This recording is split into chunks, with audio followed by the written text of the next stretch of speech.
안녕하세요. 이롤쌤입니다. 지난달 교육부에서 공교육 경쟁력 제고 방안이라는 이 보도자료를 발표한 적이 있었는데요. 이 보도자료 안에는 고교학점제와 관련해서 우리 2009년생 이하 자녀를 두신 학부모님들께서 꼭 알아야 하는 사항이 몇 가지가 있었습니다. 그래서 지난번 이 영상에 대해서 좀 제작을 했기 때문에 그 영상을 먼저 보고 오셔도 도움이 되실 것 같아요. 그럼 오늘 영상을 제작하는 이유는요. 제가 이제 요새 많이 강연장을 다니면서 학부모님들을 직접 오프라인에서 뵈면서 많은 고민과 질문들을 받습니다. 그때 제일 많이 들었던 그 질문들을 오늘 한번 영상으로 같이 나눠보면 어떨까 싶어서 이렇게 영상을 제작하게 됐습니다. 그래서 오늘 제가 좀 드리고 싶은 말씀은요. 일단 고등학교 1학년 내신만 지금 등급이 나오는 것으로 결정이 됐죠. 그랬을 때 우리 고1 내신 등급이 어디까지 입시에 영향을 미칠 것인가 하는 이런 궁금증, 이런 질문에 대해 한번 생각을 해보는 시간을 가질 거고요. 그렇다면 지금 또 특목고가 존치되는 이 상황에서 그럼 특목고는 앞으로 어떻게 될 것인지, 그리고 일반고의 경쟁력은 어떻게 될 것인지 이런 것들에 대해서도 한번 생각을 나누어 보고자 합니다. 그러면 오늘 이야기 시작해 보도록 할게요. 고교학점제가 전면 시행되고 고등학교 1학년 공통과목만 상대평가를 한다라는 것은 지금 결정된 사안입니다. 즉 고등학교 1학년 때 배우는 아이들이 배우는 공통과목만 이렇게 석차 등급이 나오고요.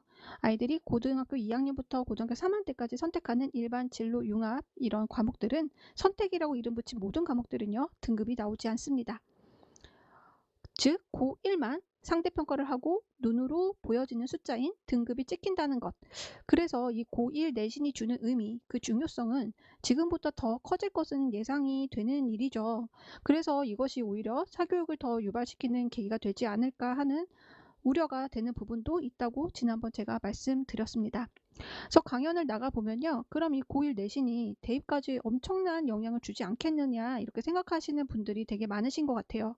그런데 제 개인적인 소견으로는 고1 내신의 중요성이 물론 커진 것은 사실이지만 선호도가 높은 수도권 대학과 그렇지 못한 지방대학과의 차이는 좀 있을 거라고 생각은 합니다. 이 영향력의 차이가요.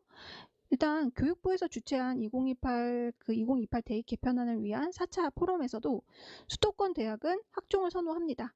그리고 지방대학은 교과로 뽑을 수밖에 없다는 이야기를 많이 했습니다.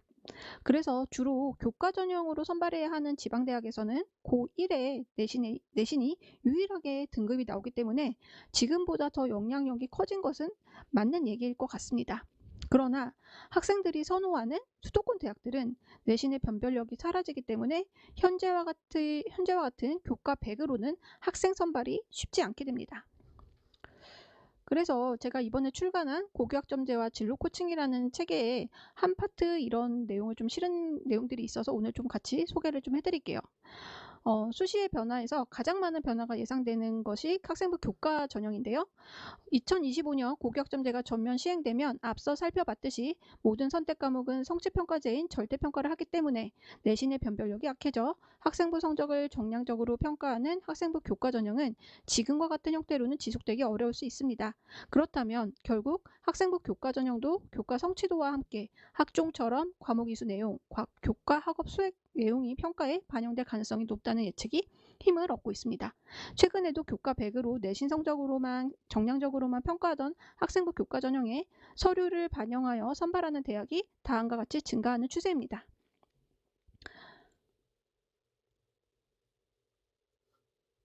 그래서 이 표를 하나 실었는데요. 바로 2024학년도 주요 대학 학생부 교과 전형에 대한 전형 방법입니다. 그동안 이제 교과 100으로 선발하던 대학들도 있고요. 그리고 출결을 같이 보는 대학, 그리고 서류를 같이 보는 대학, 면접을 같이 보는 대학을 이렇게 좀 나뉘어 봤는데요. 그 중에서 이 서류를 같이 보는 대학들에 좀 관심을 가지시길 바라겠습니다.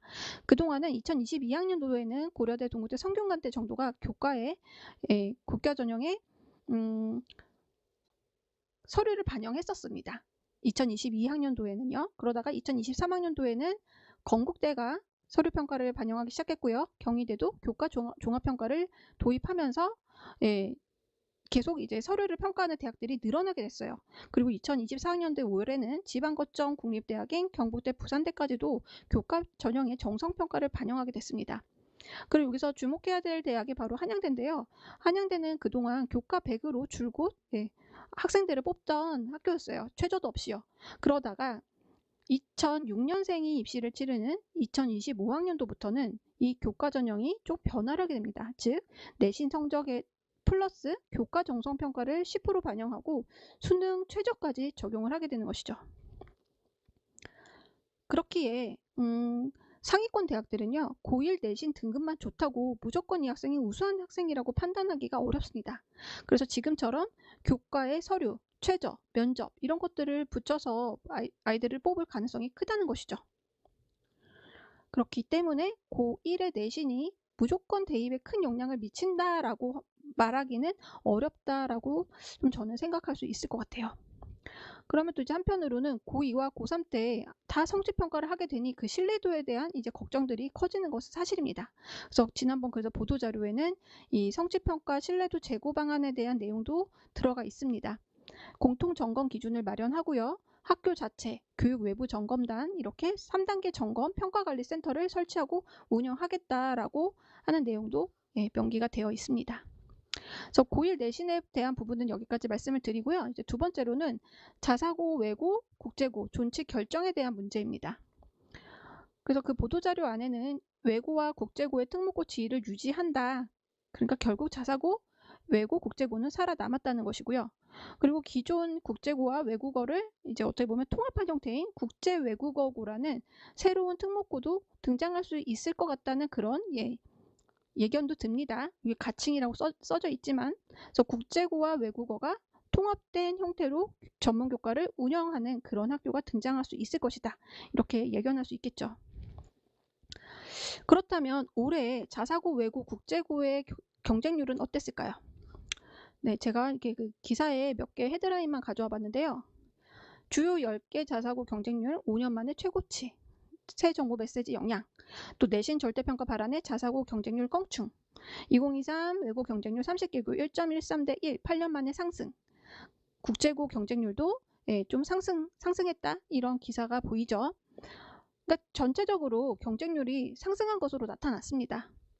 문재인 정부 때 일반고로 전환시키려고 했던 외고, 국제고가 존치되는 것이 확정됐고 내신도 이제 1학년만 등급이 나온다고 하니 내신 경쟁에서 불리했던 이 특목고는 고교학점제 시대에는 더 날개를 달아준 것은 맞는 것 같다는 거죠. 그래서 앞으로는 외고에서 이 국제고 커리큘럼도 배울 수 있기 때문에 우리 아이가 어문 계열이나 사회 계열에 관심을 보인다 하면 미리 특목고 입시를 생각하고 준비하는 것도 나쁜 선택지는 아닐 거란 생각이 듭니다.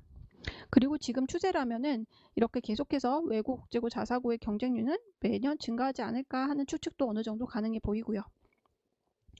이렇게 특목고가 다시 강세를 보일 것으로 예측되는 상황에서 그렇다면 이제 일반고의 경쟁력은 어디에 있을까? 바로 교육과정에 있을 것입니다. 그래서 우리 아이가 진학하게 될 몇 개의 후보 학교가 생긴다면 그 학교의 교육과정을 미리 좀 살펴보고 우리 아이가 배우고 싶은 과목들이 개설이 돼 있는지 그런 것들을 검토하는 과정이 앞으로는 꼭 필요해 보인다는 것이죠. 그리고 또 오늘 제가 한 가지 좀 더 말씀드리고 싶은 거는 강원 외고의 농어촌 자율고로의 전환이라는 이 기사입니다. 지금 강원 외고가 농어촌 자율학교로 전환을 앞두고 있어요. 그렇다면 왜 현재 강원 외고는 외고라는 지위를 버리고 자율고로 전환을 하는 것일까라는 것에 대한 좀 궁금증이 들고 이것에 대해서 좀 약간의 우리가 생각해 볼 지점들이 있는 것 같습니다. 일단 강원외고가 농어촌 자율학교로 전환하는 이유는요. 일단 학생 수의 감소에 있습니다. 그리고 그 중에서도 지방 학생 수는 더욱더 감소가 됐겠죠. 그래서 아이들을 유치하는 것에 조금 어려움을 많이 겪었을 것이고 또 요즘 열풍이 불고 있는 메디컬, 공대, 이과 선호 현상도 설명이 가능합니다. 그러니 그동안 어문 계열로만 진학이 가능했던 강원외고가 자율고로 전환되면 자연계 학생도 받을 수가 있겠죠. 그렇기 때문에 의대, 공대 이런 이과로의 진학이 가능하다는 장점이 생깁니다. 그런데 강원외고가 자율고로 전환해도 공부 잘하는 아이들이 계속 진학을 하게 된다면 아무래도 등급 경쟁을 불리해질 수밖에 없을 것이고요. 지금 현재 지방의대는 그 지역 인재를 거의 교과 100으로만 선발하고 있기 때문에 이 아이들에게 큰 이점이 일단은 없어 보입니다. 그러나 앞서 설명했듯이 이제 앞으로는 어떤가요? 2025년부터 고교학점제가 전면 시행되면 고등학교 1학년만 등급이 나옵니다. 따라서 고교학점제 하에 입시에서는 기존의 교과 100으로 선발하기 쉽지 않다고 미리 아까 말씀을 드렸었죠.